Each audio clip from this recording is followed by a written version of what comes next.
다같이 사도신경으로 신앙 고백하심으로 3월 25일 토요일 아침 예배를 하나님 앞에 드립니다. 나는 전능하신 아버지 하나님, 천지의 창조주를 믿습니다.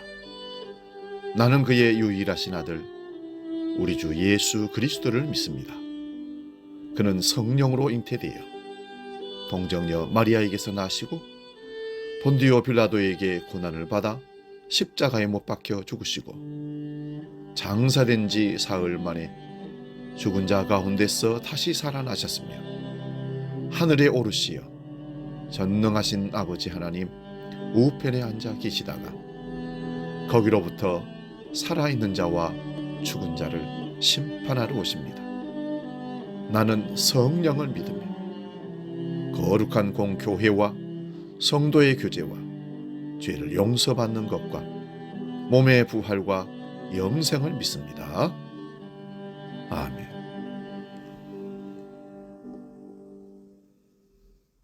찬송가 312장 너 하나님께 이끌리어 함께 찬송합니다.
오늘 우리에게 주시는 하나님 말씀은 신약성경 누가복음 15장 22절 23절 두 구절을 봉독하겠습니다.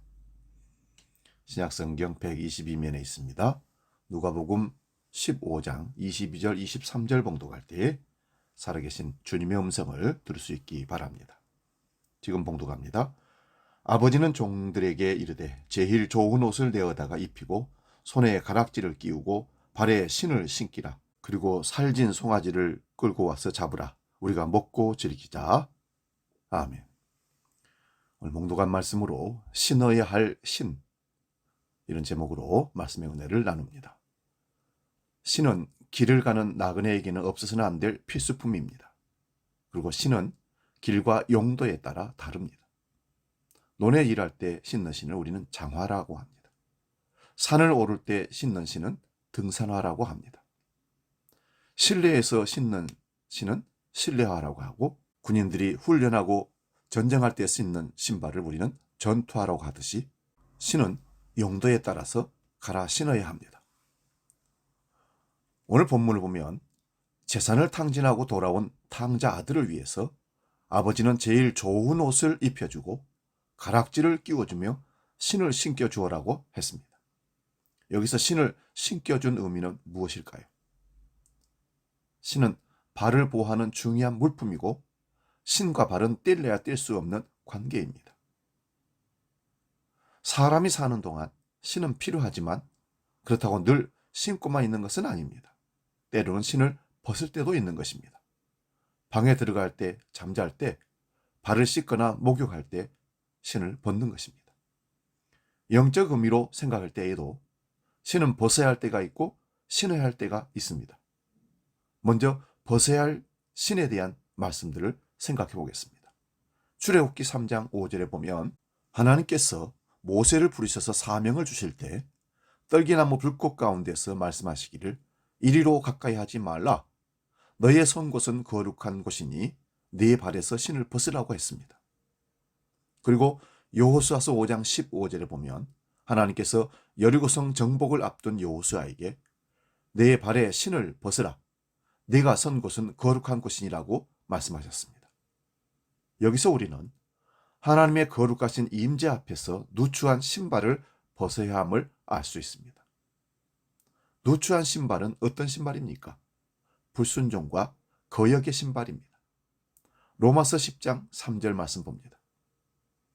하나님의 의를 모르고 자기 의를 세우려고 힘써 하나님의 의를 복종치 아니하였느니라. 우리가 살면서 얼마나 의를 세우려고 노력합니까? 이제 우리는 불순종의 신발을 벗어야 합니다. 사도 바울은 나의 의는 오직 이것뿐 주님의 십자가 밖에는 없다라고 고백했습니다. 겁없이 자기 멋대로 다니던 발걸음, 오만한 자의 자리, 불순종의 자리, 남을 쉽게 판단하고 정죄하는 자리를 향해 나아가던 그 신발을 과감하게 벗어 던져버려야 합니다. 그러면 이제 우리가 새로 신어야 할 신은 무엇입니까?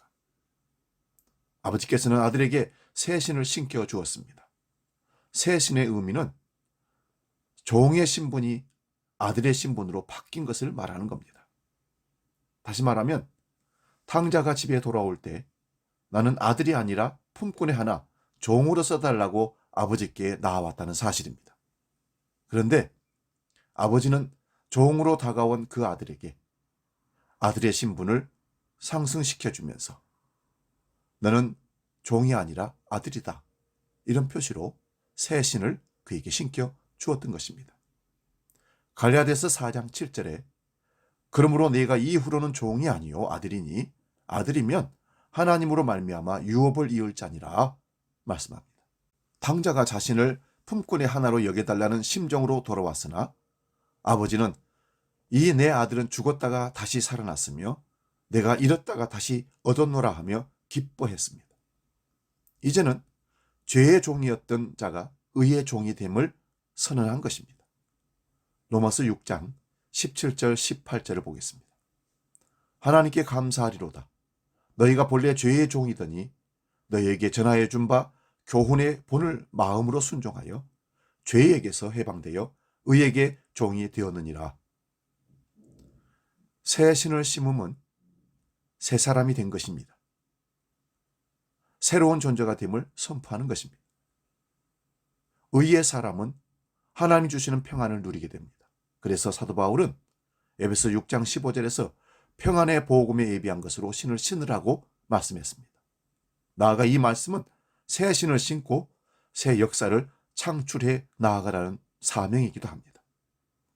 여호수아서 3장 14절에 법궤를 맨 제사장들의 발이 요단강에 잠기자 요단강이 갈라지는 역사가 일어났습니다. 이제 우리는 새 신을 신고 새 역사를 창출해 나가는 그런 믿음의 전진의 삶을 살아야 할 줄로 믿습니다. 우리가 주님이 주시는 새 신을 신고 앞으로 나아갈 때 길이 열리고 역사가 일어날 줄로 믿습니다.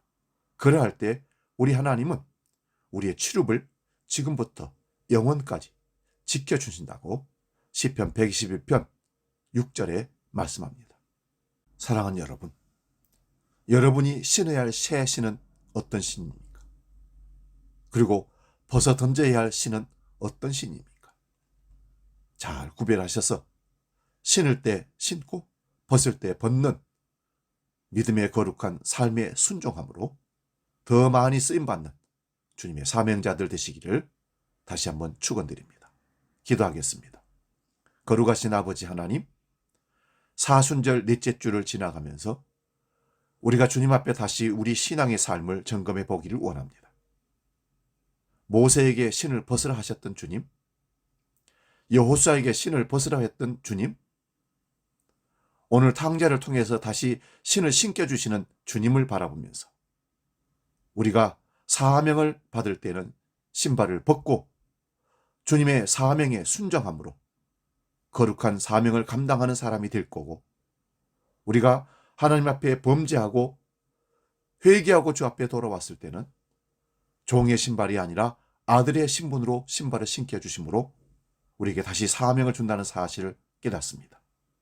그 거룩한 신을 신고 다시 한번 주님께 쓰임받는 믿음의 도구가 되게 하여 주시옵소서. 이제 주기도로 함께 기도합니다. 하늘에 계신 우리 아버지, 아버지의 이름을 거룩하게 하시며 아버지의 나라가 오게 하시며 아버지의 뜻이 하늘에서와 같이 땅에서도 이루어지게 하소서.